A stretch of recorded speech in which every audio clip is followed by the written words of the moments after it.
انگریز جج کا فیصلہ۔ کندھالا میں ایک زمین کا ٹکڑا تھا جس پر جھگڑا چل رہا تھا۔ مسلمان کہتا تھا کہ یہ ہمارا ہے، ہندو کہتا تھا کہ یہ ہمارا ہے۔ چنانچہ یہ مقدمہ بن گیا، انگریز کی عدالت میں پہنچا۔ جب مقدمہ آگے بڑھا تو مسلمان نے اعلان کر دیا، یہ زمین کا ٹکڑا مجھے ملا تو میں مسجد بناؤں گا۔ ہندو نے جب یہ سنا تو اس نے ضد میں کہہ دیا کہ یہ ٹکڑا اگر ہمیں ملا تو ہم اس پر مندر بنائیں گے۔ اب بات دو انسانوں کی انفرادیت کی تھی، لیکن اس میں رنگ اجتماعی بن گیا، حتیٰ کہ ادھر مسلمان جمع ہو گئے اور ادھر اکٹھے ہو گئے ہندو، اور مقدمہ ایک خاص نوعیت کا بن گیا۔ اب سارے شہر میں قتل و غارت ہو سکتی تھی، خون خرابہ ہو سکتا تھا، تو لوگ بھی بڑے حیران تھے کہ نتیجہ کیا نکلے گا۔ جج انگریز تھا، وہ بھی پریشان تھا کہ اس میں کوئی صلح صفائی کا پہلو نکال لیں، ایسا نہ ہو کہ یہ اگر آگ جل گئی تو اس کا بجھانا مشکل ہو جائے گا۔ مقدمہ سننے کے بجائے ایک تجویز پیش کی کہ کیا کوئی صورت ہے کہ آپ لوگ آپس میں بات چیت کے ذریعے مسئلہ حل کر لیں۔ تو ہندوؤں نے ایک تجویز پیش کی کہ ہم آپ کو ایک مسلمان کا نام تنہائی میں بتائیں گے، آپ اگلی پیشی پر ان کو بلا لیجیے اور ان سے پوچھ لیجیے، اگر وہ کہہ دیں کہ یہ مسلمانوں کی زمین ہے تو ان کو دے دیجیے، اور اگر وہ کہیں کہ یہ مسلمان کی زمین نہیں، ہندوؤں کی ہے تو ہمیں دے دیجیے۔ جب دونوں فریقوں سے پوچھا تو دونوں اس پر راضی ہو گئے۔ مسلمانوں کے دل میں یہ بات تھی کہ مسلمان ہو کر جو بھی ہوا تو وہ مسجد بنانے کے لیے بات کرے گا۔ چنانچہ انگریز نے فیصلہ دے دیا اور چند دنوں کی تاریخ دے دی کہ اس دن آنا اور میں اس بوڑھے کو بھی بلا لوں گا۔ اب جب مسلمان باہر نکلے تو بڑی خوشیاں منا رہے تھے، سب کود رہے تھے، نعرے لگا رہے تھے۔ ہندوؤں نے پوچھا، آپ نے لوگوں سے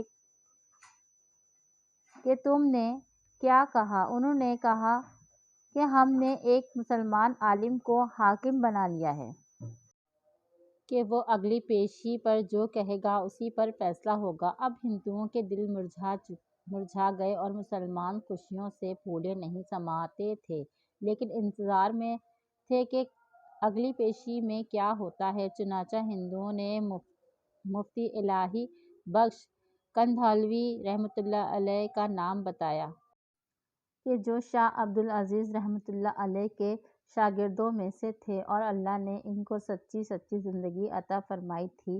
مسلمانوں نے دیکھا کہ مفتی صاحب تشریف لائے ہیں تو سوچنے لگے کہ مفتی صاحب تو مسجد کی ضرور بات کریں گے۔ چنانچہ جب انگریز جج نے پوچھا کہ بتائیے مفتی صاحب، یہ زمین کا ٹکڑا کس کی ملکیت ہے، ان کو چونکہ حقیقت حال کا پتہ تھا، انہوں نے جواب دیا کہ یہ زمین کا ٹکڑا تو ہندوؤں کا ہے۔ اب جب انہوں نے کہا کہ یہ ہندوؤں کا ہے تو انگریز جج نے اگلی بات پوچھی کہ کیا اب ہندو لوگ اس کے اوپر مندر تعمیر کر سکتے ہیں؟ مفتی صاحب نے فرمایا، جب ملکیت ان کی ہے تو جو چاہیں کریں، چاہیں گھر بنائیں یا مندر بنائیں، یہ ان کا اختیار ہے۔ چنانچہ فیصلہ دے دیا گیا، یہ زمین ہندوؤں کی ہے۔ مگر انگریز نے فیصلے میں ایک عجیب بات لکھی۔